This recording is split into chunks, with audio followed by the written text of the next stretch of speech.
Hello viewers, MG রান্নাবান্না চ্যানেলে আপনাদের সবাইকে স্বাগত। আবার আমি ফিরে এসেছি আপনাদের সামনে নতুন একটা রেসিপি নিয়ে।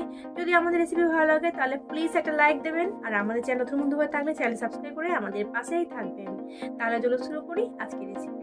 আজ আমি আপনাদের সঙ্গে শেয়ার করছি শীতের স্পেশাল খুবই জনপ্রিয় একটি রেসিপি, নলেন গুড়ের পায়েস। আমরা সকলে কিন্তু এই খেজুর গুড়ের পায়েস খেতে খুবই পছন্দ করি। বানানোও যেমন সোজা আর খেতেও কিন্তু দুর্দান্ত স্বাদের। খেজুর গুড়ের পায়েস তৈরি করার জন্য প্রথমেই নিয়েছি ছোট কাপের 1 কাপ গোবিন্দভোগ চাল। আর চালটাকে আমি একটা সাদা কাপড়ের উপর নিয়ে নিয়েছি, আর কাপড়টা দিয়ে চালটাকে এইভাবে ভালো করে একটু মুছে নিচ্ছি। আমি গোবিন্দভোগ চালটা ধুচ্ছি না, তবে আপনারা চাইলে ধুয়ে নিতে পারেন। আর এইভাবেই মুছে নিলে কিন্তু চালটা ভালোভাবে পরিষ্কার হয়ে যাবে, অর্থাৎ চালের ধুলোগুলো কাপড়ের মধ্যে লেগে যাবে। গোবিন্দভোগ চালগুলোকে ভালো করে পরিষ্কার করে নেওয়ার পর একটা বাটির মধ্যে উঠিয়ে নিয়েছি। এবার 1 চামচ ঘি চালের মধ্যে নিয়ে নিচ্ছি, আর ওই ঘিটা দিয়ে সমস্ত চালগুলোকে ভালো করে মেখে নিচ্ছি। আমি এই রেসিপিতে যেভাবে পায়েসটা বানিয়েছি আপনারা এইভাবে একবার বানিয়ে দেখুন। আমি গ্যারান্টি করে বলতে পারি আপনাদের সকলের খুব ভালো লাগবে। এইরকমই স্বাদের পায়েস বানাতে হলে প্রথম থেকে শেষ পর্যন্ত ভিডিওটা স্কিপ না করে দেখুন। স্কিপ করলে হয়তো কোনো গুরুত্বপূর্ণ জায়গা মিস করবেন। আর এই পায়েসের যে কি অপূর্ব স্বাদ সে আপনারা হয়তো না খেলে বুঝতে পারবেন না। কিছুক্ষণ টাইম ধরে ঘিয়ের সঙ্গে চালটাকে ভালো করে মেখে নিয়েছি। এখন এটাকে রেখে দিয়ে চলে যাচ্ছি পরের স্টেপে। নলেন গুড়ের পায়েস তৈরি করার জন্য এদিকে একটা কড়াইতে নিয়ে নিচ্ছি 1 লিটার প্যাকেট দুধ। আমি পায়েসটা তৈরি করার জন্য যে নর্মাল প্যাকেট দুধগুলি পাওয়া যায় সেটাই ব্যবহার করছি। কোনো রকম ফুল ফ্যাট দুধ কিংবা গরুর দুধ ব্যবহার করছি না। মানে আমি হাতের কাছে যে দুধটাই পেয়েছি সেটাই ব্যবহার করার চেষ্টা করেছি। আর 1 কাপ চালের জন্য 1 লিটার দুধ কড়াইয়ের মধ্যে ঢেলে নিচ্ছি।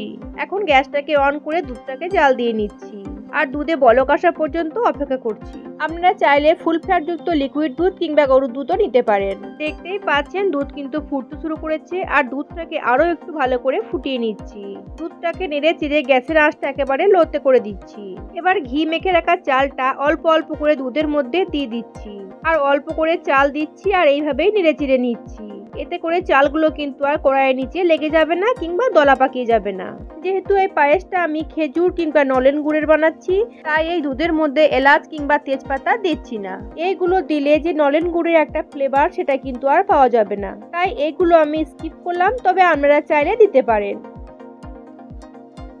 অল্প অল্প করে সমস্ত চাল দুধের মধ্যে দিয়ে দিয়েছি, আর আবারও ভালো করে একবার নেড়ে চিড়ে নিচ্ছি।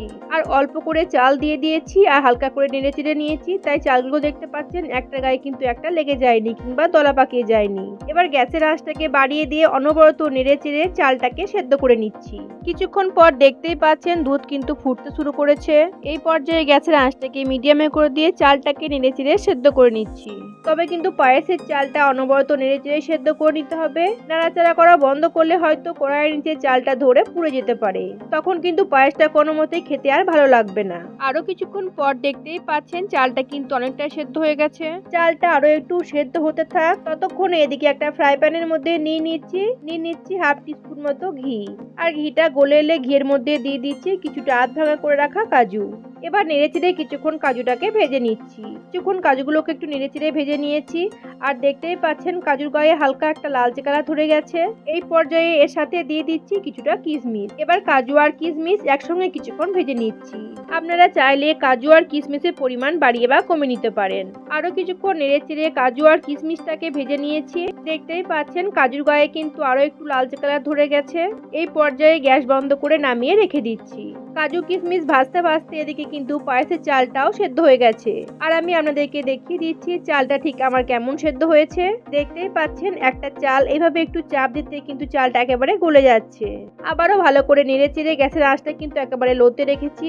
আর এই পর্যায়ে দিয়ে দিচ্ছি 250 গ্রাম মতো খেজুরের গুড়। তবে সম্পূর্ণ চালটা সেদ্ধ হওয়ার পরেই কিন্তু গুড়টা দিতে হবে, তা না হলে গুড় দেওয়ার পরে কিন্তু আর চালটা সেদ্ধ হবে না, আর পায়েসটা খেতেও ভালো লাগবে না। গুড়টাকে আমি একটু ভেঙে নিয়েছি, যাতে করে দুধের মধ্যে খুব তাড়াতাড়ি গুড়টা মিশে যেতে পারে কিংবা গলে যেতে পারে। নেড়ে চেড়ে ভালো করে গুড়টাকে মিশিয়ে নিচ্ছি। এবার গ্যাসের আঁচটাকে অল্প একটু বাড়িয়ে দিয়ে গুড়টাকে নেড়ে চেড়ে এভাবে গলিয়ে নিচ্ছি। আর সম্পূর্ণ গুড়টা গলে যাওয়ার পর ফিরে আসছি। কিছুক্ষণ পর দেখতেই পাচ্ছেন গুড়টা কিন্তু সম্পূর্ণ গলে গেছে। পায়েসের কালারটাও দেখতে পাচ্ছেন কতটা সুন্দর লাগছে। গুড়টা সম্পূর্ণ গলে যাওয়ার পর এই পর্যায়ে দিয়ে দিচ্ছি নারকেলের অর্ধেকটা নারকেল আমি কুড়ে রেখেছি, আর ওই অর্ধেকটা নারকেল পায়েসের মধ্যে দিয়ে দিয়েছি। এখন নেড়ে চেড়ে ভালো করে মিশিয়ে নিচ্ছি। আপনারা অনেকে তো অনেক রকম ভাবে পায়েস বানিয়ে খেয়েছেন, তো এইভাবে একবার বানিয়ে খেয়ে দেখুন, আশা করছি আপনাদের সকলের খুব ভালো লাগবে। নেড়ে চেড়ে ভালো করে মিশিয়ে নেওয়ার পর এই পর্যায়ে যোগ করে দিচ্ছি আগে থেকে ভেজে রাখা কাজু আর কিশমিশ। আবারও নেড়ে চেড়ে ভালো করে মিশিয়ে নেওয়ার পর গ্যাস বন্ধ করে দিচ্ছি আর ফিরে আসছি কিছুক্ষণ পর। 5 মিনিট পর দেখুন পায়েসটা দেখতে কতটা লোভনীয় লাগছে আর পায়েসের মিষ্টি গন্ধে ঘর মহমহ করছে আর খেতেও কিন্তু অপূর্ব স্বাদের হয়েছে। তাহলে দেখতেই পেলেন কত সহজেই তৈরি হয়ে গেল আজকের এই রেসিপি। সকলকে ধন্যবাদ জানিয়ে আজকের মতো আমি এখানেই শেষ করছি। আবার আমি ফিরে আসবো অন্য কোনো রেসিপি নিয়ে। আপনারা ভালো থাকবেন, সুস্থ থাকবেন আর আমার সাথেই থাকবেন।